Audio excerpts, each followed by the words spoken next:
Sir, হাসিনার এই যে মৃত্যুদণ্ড দেওয়া হলো, তো রাজনৈতিক ময়দানে উনি কি আর ঘুরে দাঁড়াতে পারবেন, কি মনে করছেন? হ্যাঁ, দেখুন, শেখ হাসিনাকে মৃত্যুদণ্ড দিয়েছে সেখানকার যে একটা ক্রাইম ট্রাইব্যুনাল আছে, আন্তর্জাতিক ক্রাইম ট্রাইব্যুনাল তার নাম। তারা মৃত্যুদণ্ড দিয়েছে এবং সরকার সেটাই চেয়েছিল। এবং এই ক্রাইম ট্রাইব্যুনাল এটা দেশ রাজাকারদের শাস্তি দেওয়া, রাজাকারদের বিচার করার জন্য এটা শেখ হাসিনাই করেছিল। যদিও 1973 সালের আইনে হয়েছে, ডিফান্ড ছিল। শেখ হাসিনা 2009 ক্ষমতায় এসে আবার এটাকে এইটাকে উজ্জীবিত করেন, প্রচুর বিচার হয় এবং সেই বিচারে আমরা দেখেছিলাম প্রচুর রাজাকারদের বিচার হয়েছিল, ফাঁসি হয়েছিল ইত্যাদি বহু কিছু ঘটেছিল। এখন ইচ্ছে করেই রাজাকাররা যেহেতু পাকিস্তানের প্রতিনিধি হিসেবেই বিবেচনা করা হতো, তারা সেখানকার বাংলাদেশিদের এবং হিন্দুদের উপরে অকথ্য অত্যাচার করেছে, সেই কোটি হাসিনাকে যাতে সঠিক বিচার না দিতে পারে সে ব্যবস্থা আমরা দেখলাম। সেখানে তার উকিলকে না করাতে দাঁড়ে দেওয়া হয়নি, তার উপস্থিতিও যে কোনো ক্রিমিনাল কেসে উপস্থিতিটা লাগে সেটাও করা হয়নি। সুতরাং বোঝা যাচ্ছে যে সে তারপরে তারা যে ঘোষণা একটা 423 পাতার একটা বিশাল রায় ঘোষণা জানালো, তার মৃত্যুদণ্ড তারা করছে। এবং আসাদুজ্জিন কামাল, তিনি ভারত স্বরাষ্ট্রমন্ত্রী ছিলেন, তারও মৃত্যুদণ্ড হয়েছে, মৃত্যুদণ্ড তারা ঘোষণা করেছে। এখন ব্যাপারটা হচ্ছে যে এখন যেহেতু মৃত্যুদণ্ড ঘোষণা হয়েছে, এটা উদ্দেশ্যই হচ্ছে যে এদেরকে বাংলাদেশে ঢুকতে না দেওয়া, কোনোভাবেই ঢুকলেই বাংলাদেশে কোনোভাবে ঢুকলেই তাদেরকে ধরে ফেলে নিয়ে যাওয়া, মারধর করা বা মেরেও ফেলা এসব হতে পারে। সুতরাং এবং ওনার দলও নিষিদ্ধ হয়ে আছে, আওয়ামী লীগ। আওয়ামী লীগ এই দুটো কারণের ফলে যে আওয়ামী লীগের যতই জনপ্রিয়তা থাকুক না কেন, প্রধান নেত্রী এই দলটাই তো মোটামুটি ভাবে শেখ মুজিবুরের ফ্যামিলির ওপর ভিত্তি করে পরিচালিত। এখন মুজিবুরের আর এক মেয়ে রাজনীতির মধ্যে থাকেন না, দুই মেয়ে তো জীবিত আছে এবং শেখ হাসিনাই একমাত্র রাজনীতির মধ্যে থাকেন এবং ওনার ছেলেরা মেয়েরা কেউই রাজনীতির মধ্যে নেই, যদিও রাজনৈতিক বক্তব্য ওনার ছেলে জয় মাঝে মাঝে দেন। তো এই জায়গায় দাঁড়িয়ে একটা রাজনৈতিক দলে যদি আপনার প্রথম সারির নেতা, দ্বিতীয় সারির নেতা এরকম যদি কেউ না থাকে, তাহলে অনেকটাই বিপর্যয় ঘটে। সুতরাং উনি একটা পরিবার ভিত্তিক দল তৈরি করে ফেলেছিলেন। ঠিক আছে, পরিবার ভিত্তিক দলেরও পরিবারের অন্য লোকরা থাকে বা কাছাকাছি লোক থাকে। তার ফলে যেটা হয়েছে, দীর্ঘদিন ক্ষমতায় থেকে যারা পার্টির সান্নিধ্যে এসেছিল তাদের প্রত্যেকেরই লক্ষ্য ছিল ব্যক্তিগত সম্পত্তি তৈরি করা ইত্যাদি। তবে হ্যাঁ, বাংলাদেশে প্রভূত উন্নতি হয়েছে, কোনো সন্দেহ নেই।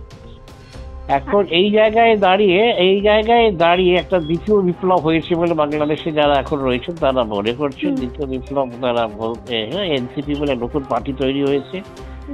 এখন যারা উপদেষ্টা আছে তাদের ইচ্ছে এই এনসিপি ক্ষমতায় আসুক, কিন্তু পার্টিটা এতই অপরিণত যে ক্ষমতায় আসার কেন, কারণ সামান্য নির্বাচনে সব জায়গায় প্রার্থী দিতে পারবে কিনা সন্দেহ আছে। যাই হোক, এখন বিএনপি বলে যে পার্টি রয়েছে, বেগম জিয়ার পার্টি, সেই পার্টির কিন্তু সারা বাংলাদেশ জুড়ে একটা তাদের আছে, তাদের কাঠামো আছে, সংগঠন আছে।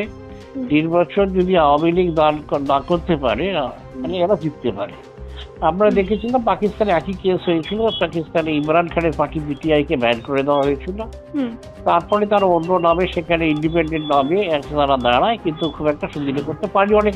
অনেকগুলো সিট তারা জিতেছিল, কিন্তু ক্ষমতা আসতে পারেনি। এখানেও হয়তো আওয়ামী লীগকে যদি ব্যান করে তারা ইন্ডিপেন্ডেন্ট কোনো গোষ্ঠী এই নামে আসতে পারে, কিন্তু সেইভাবে ক্ষমতায় আসা মুশকিল। আর যদি ক্ষমতায় যদি না আসেন আওয়ামী লীগ নেত্রীর পক্ষে, তো স্বাভাবিকভাবেই তার কাছে মৃত্যুদণ্ড থেকে এড়ানোটাই সবচেয়ে বড় কাজ।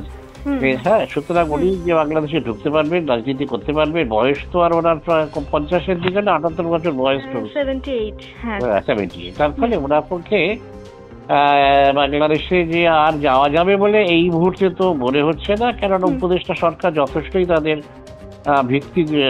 ভিত্তি সবল করেছে। আমেরিকার সঙ্গে তাদের খুবই ভালো যোগাযোগ, তো এদেরকে হটাবে আন্তর্জাতিক কোনো শক্তি হটাতে পারবে না।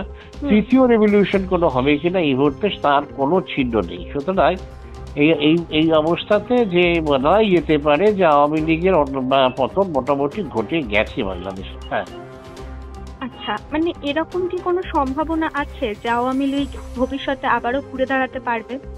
দেখুন, ভবিষ্যতে তো বলা মুশকিল। আওয়ামী লীগের প্রতি একটা আবেগ আছে মানুষের, তারা জাতির স্বাধীনতা দিয়েছেন, বাংলা ভাষার মর্যাদা দিয়েছেন, পাকিস্তানের সঙ্গে লড়াই করেছেন, এটা বহু মানুষের কাছে একটা বড় আবেগের ব্যাপার। সুতরাং যে একেবারেই আসবে না এটা কেউ বলতে পারে না, হয়তো কোনোদিন সেটা আসতে পারে, কিন্তু যে একটা পরিবার ভিত্তিক দল যেহেতু হয়ে গেছে এবং পরিবারের কেউই শেখ হাসিনার পরে আর কেউ সেভাবে নেই, আমার মনে হয় না ফিরে আসাটা বেশ মুশকিল। সেরকম যে নেতৃত্ব যারা দেখুন যে দলটাকে চালাবে সেরকমও দেখা যাচ্ছে না। বিএনপি ধরুন নানান বেগম জিয়া না থাকলে আরো পাঁচটা নেতার নাম শোনা যায়, কিন্তু আওয়ামী লীগের আর সেরকম কোনো নেতা নেত্রীর নাম শোনা যায় না। অধিকাংশই ভারতে পালিয়েছে বা যার যা যোগাযোগ আছে অন্য দেশে পালিয়েছে। সুতরাং আমার মনে হয় না যে আওয়ামী লীগ ভবিষ্যতে বাংলাদেশে কোনোভাবেই তাদের রাজনৈতিক বিস্তার লাভ করতে পারবে। ভারত সরকার বুঝে গেছে বলেই এখন বাংলাদেশের সরকারের ব্যাপারে কিছুটা নরম দেখবে, তারা হয়তো শেখ হাসিনাকে ফেরত দেবে না। তারা বলছে হ্যাঁ আমরা দেখছি কি করা যায়, আমরা জানি তবে কোর্টের সিদ্ধান্ত হ্যান ত্যান। তারা কখনোই বলছে না যে কোর্টের সিদ্ধান্তটা মানে মেকি কোর্ট সেটা সঠিকভাবে হয়নি, এসব কোনো দিকেই যেতে চাইছে না। সুতরাং এই জায়গায় দাঁড়িয়ে ভারতে কতদিন ভারত তাকে চাকরি দিতে পারবে এই প্রশ্ন এসে যাচ্ছে। এখন হয়তো তৃতীয় কোনো যে দেশে আমরা পাঠাবার ওনাকে প্রস্তাব দিতে পারি যে আপনি যে দেখুন, উনিও ভাবতে পারেন ভারতবর্ষে ওনার নিরাপত্তা নিয়েও প্রশ্ন থাকতে পারে। তো যাই হোক না কেন সব মিশিয়ে উনি ব্যক্তিগত এটাই দিকে নজর ওনাকে বেশি দিতে হবে, নিরাপত্তার দিকে। দলের কথা ভাবনাটা ওনার কাছে অনেকটাই গৌণ হয়ে যাবে এবং আওয়ামী লীগের প্রতিবাদ খুব একটা আমরা দেখি না। বিদেশে হয়তো কিছু কিছু জায়গায় হচ্ছে, কিন্তু এমনি দেশের মধ্যে খুব বিরাট ধরনের প্রতিবাদ করছেন। যে লকডাউন, শাটডাউন, হ্যাকডাউন এসবগুলো অ্যানাউন্স করা হলো, তেমন কোনো মেজর ইম্প্যাক্ট ঘটেনি। তার ফলে খুব একটা আমি মনে করি না যে বিরাট চান্স আছে আওয়ামী লীগ ফেরত আসবে। হ্যাঁ, তবে এটাই মনে করা হচ্ছে যে হাসিনার রাজনীতি শেষ হওয়ার সঙ্গে সঙ্গে আওয়ামী লীগও প্রায় সমাপ্তির পথে, একটা যুগের অবসান ঘটছে এরকম দেখা যাচ্ছে। হ্যাঁ হ্যাঁ, ঠিকই আপনি যেটা বলেছেন একদমই ঠিক। কারণ পরিবার ভিত্তিক দল কিন্তু ওইভাবেই মুছে যায় পরিবারের। হ্যাঁ, পরিবারে অনেক সময় অন্যজন থাকলে এটাকে টেনে নিতে পারে, কিন্তু এখানে আর টেনে নিয়ে যাওয়ার কেউ নেই। সুতরাং যেটা আপনি বলছেন একেবারে সঠিক, আপনার চিন্তা ভাবনা সবটাই সঠিক।